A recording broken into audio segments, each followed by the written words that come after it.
ഇത് മൂന്നും നമ്മളിവിടെ യൂസ് ചെയ്യുന്ന കട്ടേഴ്സ് ആണ്. ഇത് ഏതൊക്കെ സന്ദർഭങ്ങളിലാണ് നമുക്ക് യൂസേജ് വരുന്നതെന്നും ഇതിന്റെ അഡ്വാൻറ്റേജും ഡിസഡ്വാൻറ്റേജും എന്താണെന്നും നിങ്ങളോട് ജസ്റ്റ് ഒന്ന് ഷെയർ ചെയ്യാന്ന് വിചാരിച്ചിട്ട് പറയുന്ന കേട്ടോ. ഇത് നമ്മൾ നമ്മൾ മുമ്പ് പറഞ്ഞിട്ടുണ്ട്. ഇത് ബാറ്ററി കൊണ്ട് യൂസ് ചെയ്യുന്ന ചാർജബിൾ ആയിട്ടുള്ള കട്ടറാണ്. ഇത് 2 3 ലെയർ നമ്മൾ കത്രിക കൊണ്ട് കട്ട് ചെയ്യുന്നതിന് പകരം അതേ പർപ്പസ് നമുക്ക് വളരെയധികം സിമ്പിൾ ആയിട്ട് ചെയ്യാൻ പറ്റുന്നതാണ് ഇതിന്റെ ഉപകാരം വരുന്നത്. ഇത് റൗണ്ട് കട്ടിംഗ് നൈഫ് മെഷീൻ ആണ്. ഇത് നമ്മൾ ഒരു 2 ഇഞ്ച് മുതൽ 3 ഇഞ്ച് വരെയാണ് ബ്ലേഡിന്റെ തിക്നെസ് പറയാം. നമുക്കൊരു 2 ഇഞ്ച് വരെ ഏകദേശം ഒരു 50-60 ലെയർ വരെയൊക്കെ നമുക്ക് വളരെ സ്മൂത്ത് ആയിട്ട് കട്ട് ചെയ്യാൻ പറ്റും ഈ മെഷീനിൽ. ഇതിന്റെ ഒരു ഡിസഡ്വാൻറ്റേജ് എന്ന് പറഞ്ഞു കഴിഞ്ഞാൽ നമ്മൾ കുറച്ച് അധികം ലെയർ ഒക്കെ ഇട്ട് കട്ട് ചെയ്യുന്ന സമയത്ത് നമുക്ക് കഴുത്തിന്റെയോ അല്ലെങ്കിൽ റിഗാളിന്റെ ഒക്കെ ഷേപ്പ് കട്ട് ചെയ്യുന്ന സമയത്ത് താഴ്ഭാഗവും മുകൾഭാഗവും ചിലപ്പോൾ ഒരേപോലെ കട്ടാവില്ല.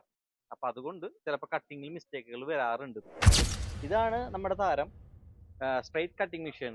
അതേപോലെ തന്നെ ഇതിന്റെ റേറ്റും കൂടുതലാണ്. ഇതിൽ ബ്ലാക്കും ബ്ലൂവും 2 ടൈപ്പിൽ അവൈലബിൾ ആണ്. ബ്ലാക്ക് എന്ന് പറയുമ്പോൾ ഹെവി ഡ്യൂട്ടി ആണ്, നമ്മൾ ഡെനിമൊക്കെ കട്ട് ചെയ്യുന്നത് അതിലാണ്.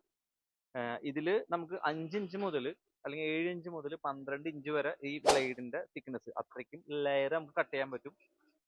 മുകൾ ഭാഗത്തും താഴ്ഭാഗത്തും ഒരേ ലെയറിൽ ഒരേപോലെ കട്ട് ചെയ്യാൻ പറ്റും എന്നുള്ളതാണ് ഇതിന്റെ അഡ്വാൻറ്റേജ്.